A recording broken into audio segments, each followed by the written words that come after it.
Mi nombre es Felipe, y esta historia no la viví yo directamente, sino mi padre, don Filemón. Crecí escuchando sus experiencias, pero hubo una en particular que siempre contó de una forma distinta, más seria, como si todavía le pesara recordarla. Todo ocurrió cuando él tenía apenas 18 años. En ese entonces empezaba como ayudante en obras, aprendiendo lo básico. Un día lo llamaron para trabajar en un terreno grande a las afueras de un pueblo. Era una buena oportunidad, pero ese lugar ya tenía fama desde mucho antes de que él llegara. Según la gente del pueblo, ese terreno llevaba años abandonado porque nadie quería hacerse cargo de él.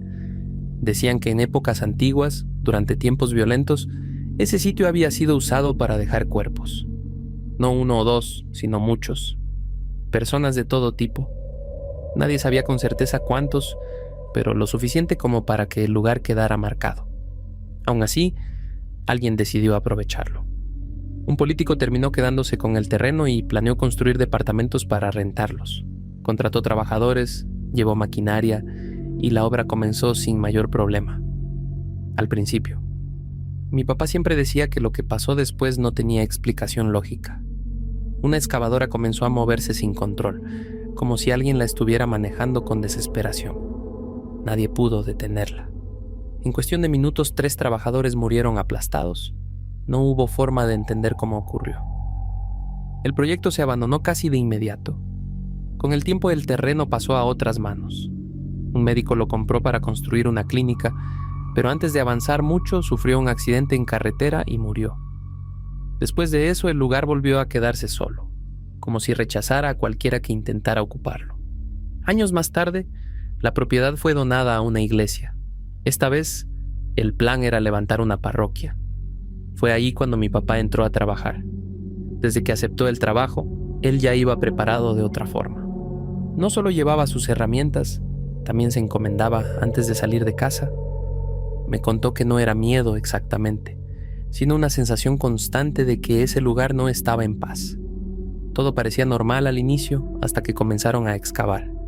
Fue entonces cuando encontraron los primeros restos, huesos enterrados a distintas profundidades, algunos muy deteriorados, otros más pequeños que claramente pertenecían a niños. Mi papá no dudó en reportarlo y pidió que se hiciera algo al respecto. Él insistía en que esos restos no debían quedarse ahí. No todos pensaban igual. Algunos compañeros decían que lo mejor era no mover nada, seguir trabajando y dejar eso como estaba. La obra continuó, aunque el ambiente cambió desde ese momento. Mi papá me decía que empezaron a pasar cosas raras, herramientas que dejaban en un lugar y aparecían en otro, sombras que se alcanzaban a ver de reojo, murmullos que no venían de nadie en particular. Nada demasiado claro, pero lo suficiente para incomodar a cualquiera. Luego vino otro accidente. Estaban levantando un muro cuando, sin razón aparente, se vino abajo. No hubo error visible, ni condiciones que lo explicaran. Un trabajador quedó atrapado y murió ahí mismo. Después de eso, varios decidieron irse. Los que se quedaron, incluyendo a mi papá, lo hicieron más por necesidad que por otra cosa. Pero ya nadie trabajaba tranquilo. Al final, los encargados tomaron una decisión distinta. Ordenaron detener todo y excavar completamente para retirar los restos que habían encontrado. Durante días sacaron huesos de todos lados. Mi papá decía que parecía que no terminaban nunca. Cuando terminaron, los llevaron a un lugar donde pudieron darles sepultura. Esta vez sí se hizo una misa, una ceremonia completa. Después de eso todo cambió. Las cosas dejaron de moverse, los ruidos desaparecieron y el ambiente se volvió más ligero. La obra pudo avanzar sin más incidentes y, con el tiempo, lograron terminar la iglesia. Hoy en día, ese lugar sigue en pie, pero mi papá siempre fue claro conmigo. Me dijo que el problema nunca fue el terreno como tal, sino todo lo que quedó sin descanso durante años, y que, hasta que no se les dio un cierre, el lugar no permitió que nada avanzara.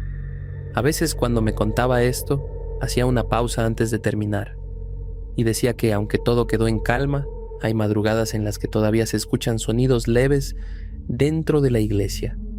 Nada claro, nada fuerte, pero suficientes para recordar que lo que pasó ahí no desapareció del todo. Desde entonces, cada vez que paso por un lugar abandonado o en construcción, no puedo evitar pensar en lo que podría haber debajo.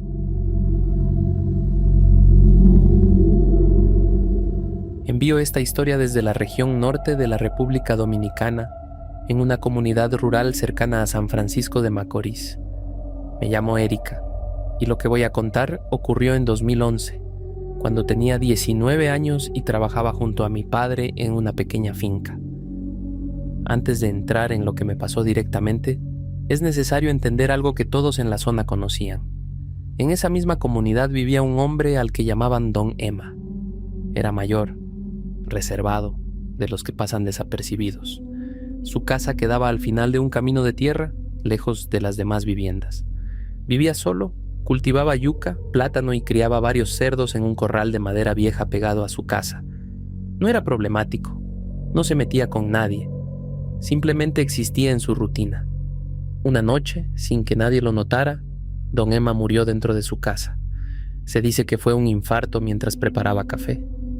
El detalle inquietante no es cómo murió, sino lo que pasó después. En el campo cada quien vive en lo suyo.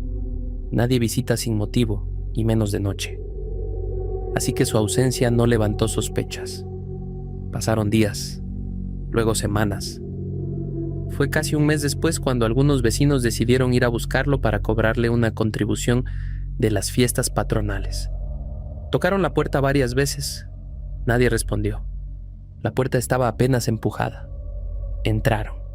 Lo que encontraron no fue un cuerpo en descomposición, como cualquiera esperaría después de tanto tiempo.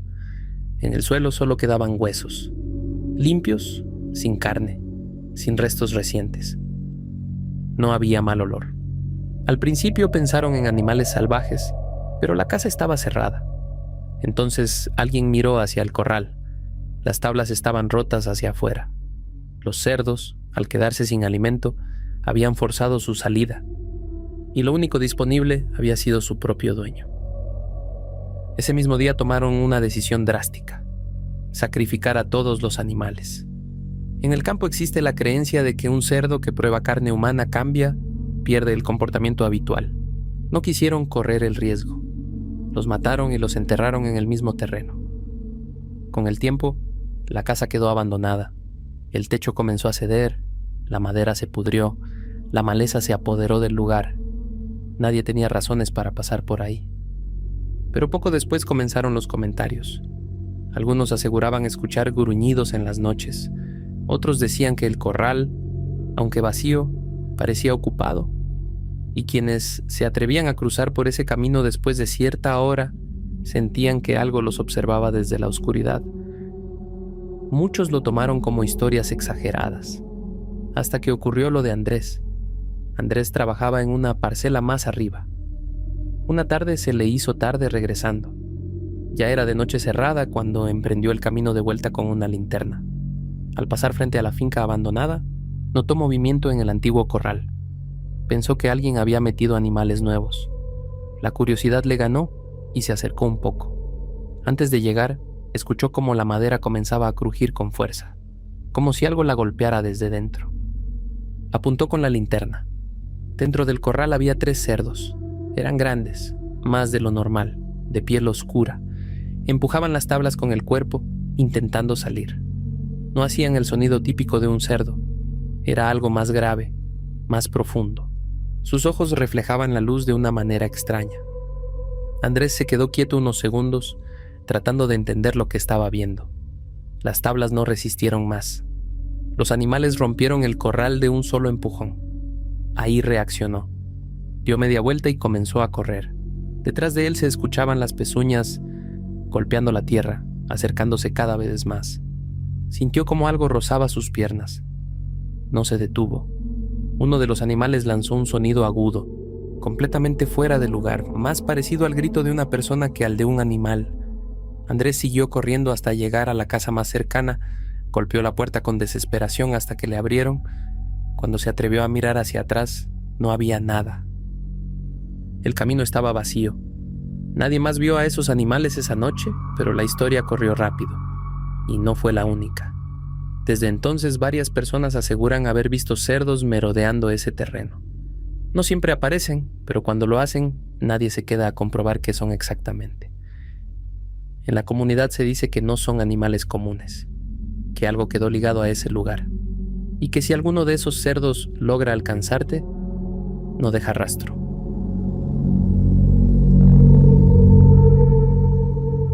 Cuando trabajaba junto a otros campesinos en una propiedad alejada, cerca de Valle de los Sintis, habíamos sido contratados para restaurar una casa antigua de adobe que llevaba mucho tiempo abandonada.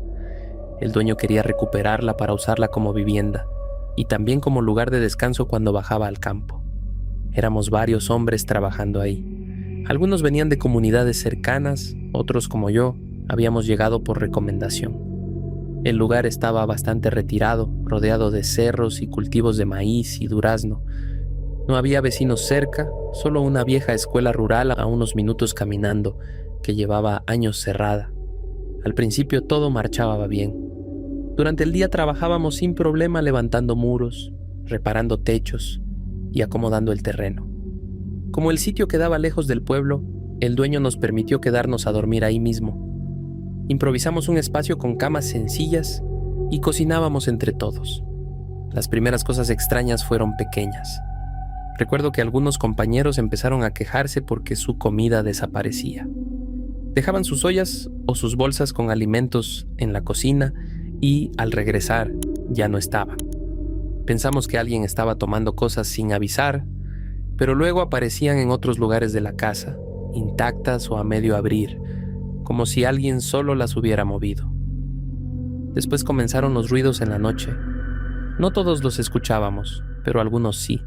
Yo era uno de ellos. Se oían risas como de niños jugando y luego llantos que parecían venir de diferentes partes de la casa. A veces era cerca, otras veces se sentía lejos, como si viniera desde el campo. Un compañero, al que le decíamos Mateo, también escuchaba lo mismo. Él y yo empezamos a comentarlo entre nosotros, pero los demás se burlaban o decían que estábamos cansados. Con los días, las cosas dejaron de ser solo ruidos. Las herramientas empezaron a cambiar de lugar. Dejábamos una pala apoyada contra la pared y aparecía en el patio. Un machete que alguien guardaba bajo su cama terminaba en la cocina. Nadie aceptaba haberlas movido. Una tarde me tocó trabajar en una de las habitaciones, alisando el suelo de barro para dejarlo listo. Cuando terminé, salí a comer y cerré la puerta para que nadie entrara. Al volver, encontré marcas en el piso recién hecho. Eran huellas pequeñas, como de pies descalzos. Entraban desde el centro del cuarto y terminaban en la pared, sin salida. No había forma de que alguien hubiera entrado sin abrir la puerta, y yo mismo la había cerrado. Esa noche casi nadie durmió tranquilo. Al día siguiente, salimos temprano hacia el camino que llevaba al pueblo para comprar provisiones. Fue ahí donde notamos algo que antes no habíamos observado con detalle. La escuela abandonada que estaba cerca del terreno se veía deteriorada, con ventanas abiertas y columpios oxidados en el patio. Uno de ellos se movía ligeramente, aunque no había viento. No le dimos mucha importancia en ese momento, pero la imagen se quedó conmigo. Más tarde, cuando el dueño llegó a supervisar el avance, Mateo le preguntó directamente qué había pasado en esa escuela. El hombre se quedó en silencio unos segundos antes de responder. Nos contó que, años atrás, el lugar había sido cerrado después de un accidente. Parte del techo de un aula se vino abajo durante una jornada de clases. Varios niños murieron ahí mismo. Desde entonces, trasladaron la escuela a otro sitio y dejaron ese edificio abandonado. Esa explicación nos dejó inquietos. Esa noche me tocó trabajar afuera puliendo una pared. Mientras lo hacía, vi a un niño acercarse por el camino. No me pareció raro, pensé que venía de alguna comunidad cercana. Se detuvo a unos metros y me preguntó qué estaba haciendo. Le respondí sin darle importancia. Luego me hizo otra pregunta. ¿Tienes un hijo? Me sorprendió. Le dije que sí. Entonces me dijo algo que no he olvidado. Dile que mañana no vaya a la escuela. Le pregunté por qué, pero no respondió. Solo se quedó mirándome. Fue entonces cuando noté una cicatriz en su rostro que cruzaba desde la frente hasta la mejilla. El niño dio media vuelta y corrió hacia la escuela abandonada. No lo volví a ver. Esa noche llamé a mi esposa. Le pedí que no enviara a nuestro hijo a clases al día siguiente. No le di muchas explicaciones, solo insistí en que lo dejara en casa. Al día siguiente, cerca del mediodía, ella me llamó. En la escuela donde estudiaba nuestro hijo hubo un accidente. Una fuga de gas provocó un incendio en la cocina. Algunos niños resultaron heridos. Mi hijo no estaba ahí. Después de eso, ya no pude ver ese lugar de la misma forma. Mateo fue el único que entendió lo que había pasado, porque también había visto cosas que no podía explicar. Terminamos el trabajo unos días después, pero ninguno quiso quedarse más tiempo del necesario.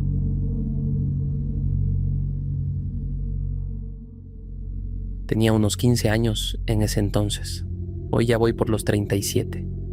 Era época de vacaciones del colegio y yo solía aprovechar ese tiempo ayudando a un tío que trabajaba transportando productos refrigerados entre pueblos y veredas. Él siempre encontraba la manera de darme algo de dinero por acompañarlo, y para mí también era una oportunidad de conocer otros lugares. En una ocasión le salió un viaje largo hacia otra provincia. Me propuso ir con él, no solo para trabajar, sino también para cambiar de ambiente durante un par de días. Acepté sin pensarlo. Salimos con el camión completamente cargado. El trayecto de ida transcurrió sin novedades, pero el regreso fue distinto. Ya no llevábamos mercancía, el vehículo iba vacío, y el silencio dentro de la cabina se hacía más evidente, sobre todo en medio de esas carreteras rurales donde apenas se ve una luz a la distancia. Eran cerca de las 2 de la madrugada cuando nos detuvieron en un control policial en plena carretera. Revisaron documentos, hicieron algunas preguntas y, al no encontrar nada irregular, nos permitieron continuar. Avanzamos unos 50 metros cuando, más adelante, apareció otra figura uniformada haciendo señas para que nos detuviéramos. Mi tío frenó. Bajamos un poco la ventana y el hombre preguntó si podíamos acercarlo hasta un pueblo que quedaba en nuestra ruta. Mi tío le aclaró que tendría que viajar en la parte trasera del camión, completamente cerrada, porque en la cabina no había espacio. El hombre aceptó sin discutir. Nos bajamos los dos.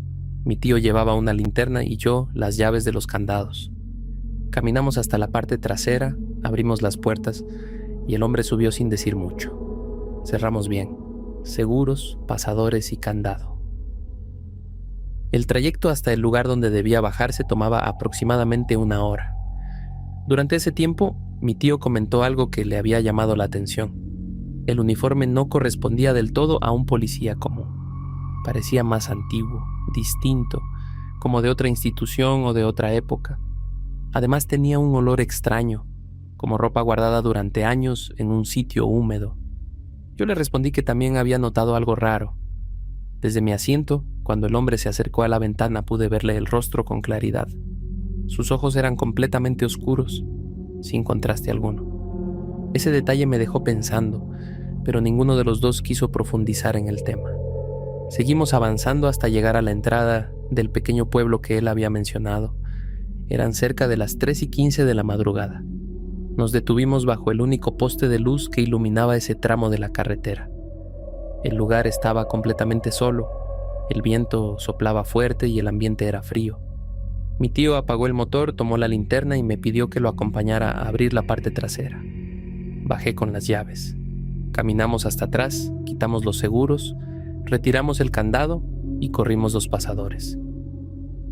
Cuando las puertas se abrieron, mi tío iluminó el interior. No había nadie. El espacio estaba completamente vacío. Solo se veía el interior blanco del camión y algunas tarimas en el suelo. Volvimos a cerrar todo sin comentar nada. Regresamos a la cabina y retomamos el camino en silencio. Ninguno de los dos volvió a mencionar lo ocurrido durante el resto del viaje. Han pasado más de 20 años desde esa noche y aún puedo recordarla con total claridad.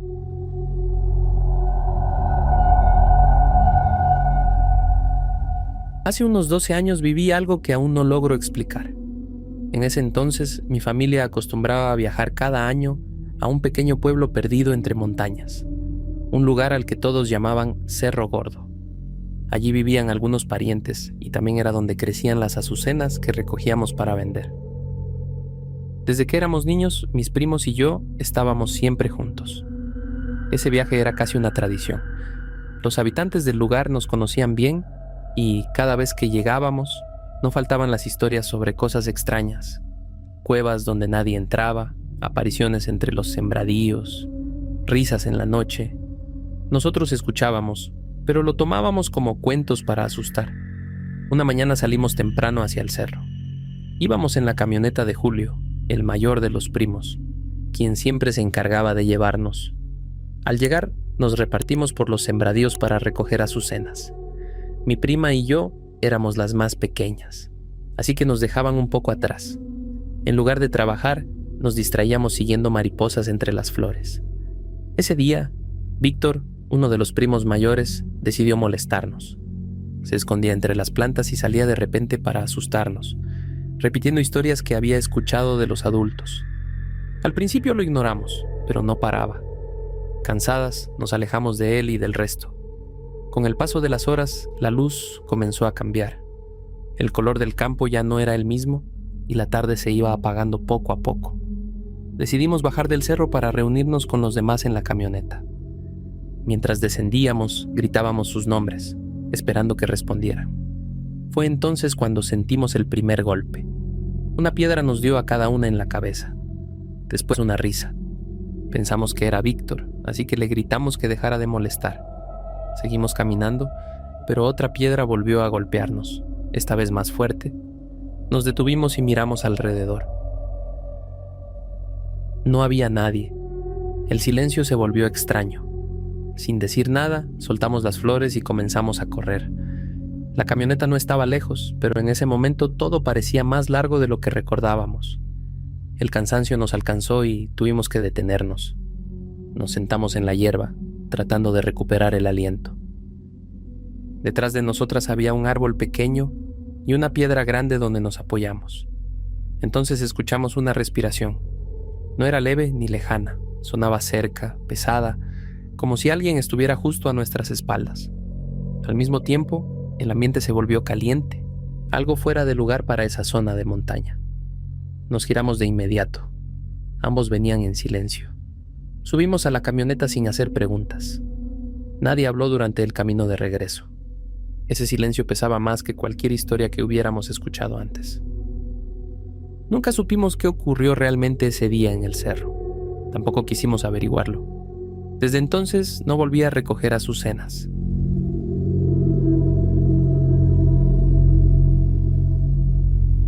Esto ocurrió en una chacra ubicada en las afueras de Ayacucho. No era exactamente una casa en medio del campo abierto, pero el terreno era tan amplio que parecía no tener fin. Allí viví hasta los 23 años, y detrás de la casa se extendía un terreno grande, cubierto de pasto que casi nunca se cortaba. Yo tenía unos 15 o 16 años. Esa noche estaba con 3 primos menores y decidimos jugar a las escondidas aprovechando la oscuridad. No encendimos ninguna luz para hacerlo más difícil. El terreno comenzaba con un tanque grande de agua elevado sobre una base de cemento. A varios metros hacia el fondo había una piscina de fibra que no estaba enterrada. Más allá, casi al límite del terreno, se encontraba una vieja hamaca de madera sostenida por 2 cadenas, aunque en ese momento no tenía asiento. El pasto estaba muy alto, casi a la altura de las rodillas, y moverse entre él hacía ruido.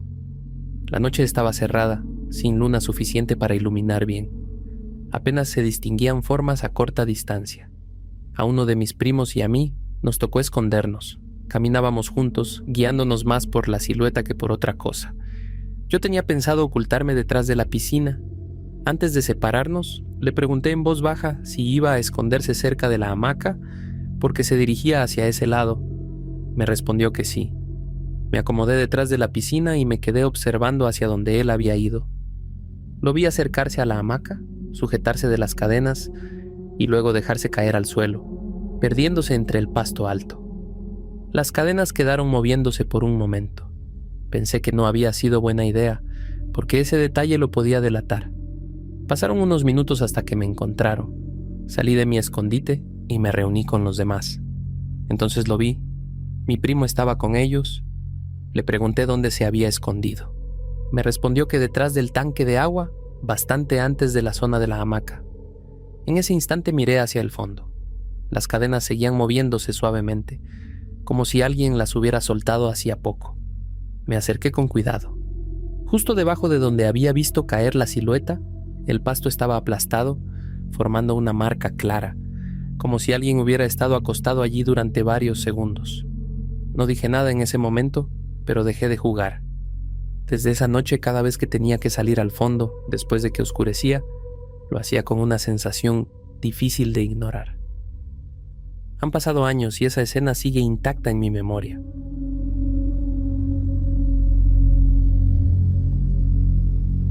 Todo ocurrió cuando mi padre trabajaba como albañil para una empresa en Nicaragua. Lo enviaban de un lugar a otro según las obras, hasta que un día le asignaron una finca bastante apartada, donde debía reparar unos caminos que llevaban años en abandono. No estaba solo, lo acompañaban otros 4 trabajadores. Durante los primeros 3 días no pasó nada fuera de lo común. El ambiente era tranquilo, incluso demasiado. Pero al 4.º día, cerca de las 5 de la tarde, mi padre salió al patio para hacer sus necesidades. Mientras caminaba, escuchó un aleteo sobre su cabeza. Alzó la mirada, pero no alcanzó a ver nada. Pensó que tal vez era algún ave y no le dio importancia. Cuando terminó y se disponía a regresar, volvió a oír el mismo sonido. Esta vez se detuvo unos segundos, incómodo, pero decidió no decir nada a sus compañeros. Esa noche, alrededor de las 8, uno de los trabajadores, al que llamaban el Chico, dijo que se sentía mal y que necesitaba ir al baño. Mi padre le ofreció acompañarlo, pero él se negó y salió solo. No pasó mucho tiempo antes de que regresara. Venía pálido, con la mirada perdida, incapaz de explicar lo que había visto. Apenas podía hablar. Más tarde, ya reunidos todos, escucharon un ruido seco en uno de los cuartos que permanecía cerrado con candado. Sonó como si alguien hubiera lanzado monedas dentro de un cajón. Algunos quisieron ir a revisar en ese momento, pero mi padre propuso dejarlo para el día siguiente. Nadie insistió. A la noche siguiente, después de haber salido a tomar, regresaron a la finca y se acostaron todos en el mismo cuarto. El silencio duró poco. Desde la habitación cerrada comenzó a escucharse el llanto de un niño. No era un sonido lejano ni débil. Parecía venir de dentro como si alguien estuviera ahí encerrado. Mi padre, inquieto, llamó a los demás. Entre todos decidieron abrir la puerta. Forzaron el candado y entraron. No había nadie. Solo un cajón viejo en el centro del cuarto, rodeado de sal esparcida en el suelo. El ambiente se volvió tenso, pero el cansancio pudo más y regresaron a dormir. Minutos después, cuando ya estaban acostados, algo atravesó el cuarto corriendo y se detuvo junto a la cama del chico. La puerta se abrió sola. Nadie alcanzó a ver qué era, pero todos lo sintieron. Luego, la otra puerta, la del cuarto del cajón, también se abrió. Desde ahí comenzaron a escucharse voces incomprensibles, como murmullos sin forma. Nadie se movía, nadie hablaba. Pasaron varios minutos así, hasta que de golpe el cajón se abrió de par en par. Lo que siguió fue una risa. No era humana, pero tampoco animal. Era algo intermedio, algo que no debía estar ahí. El miedo fue tan intenso que ninguno pudo reaccionar. Permanecieron inmóviles durante lo que pareció una eternidad. El más afectado fue el chico. Perdió el control por completo y, desde esa noche, no volvió a ser el mismo. Nunca recuperó el habla. Al día siguiente, sin discutirlo demasiado, todos decidieron abandonar la finca. Nadie quiso quedarse un minuto más en ese lugar.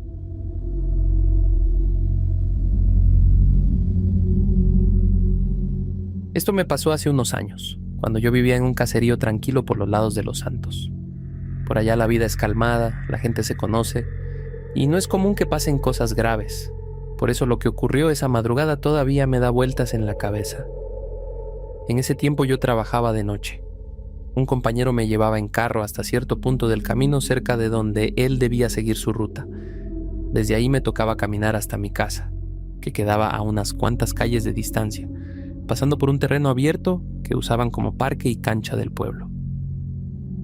Esa madrugada, apenas me bajé del carro, sentí que algo no estaba bien. No era un ruido ni nada claro, más bien una sensación de que alguien me estaba mirando. Para llegar a mi casa tenía que cruzar el camino principal y luego pasar por ese terreno. De un lado había unas bancas con techo y del otro, la cancha de baloncesto rodeada de árboles. El problema era que casi nunca funcionaban las luces por ahí, así que de noche todo quedaba en penumbra. La única claridad venía de una escuelita más adelante, que tenía unos focos encendidos, y de la casa de un señor que siempre se levantaba temprano a vender jugos y comida desde su ventana. Pero ese día el señor no había abierto todavía. Me quedé parado un rato, mirando hacia la cancha, sentía que algo venía de allá. Afiné la vista y empecé a notar sombras moviéndose entre los árboles. No se distinguían bien las formas, pero parecían varias personas, todas con la misma silueta, como si llevaran la cabeza cubierta. No avancé.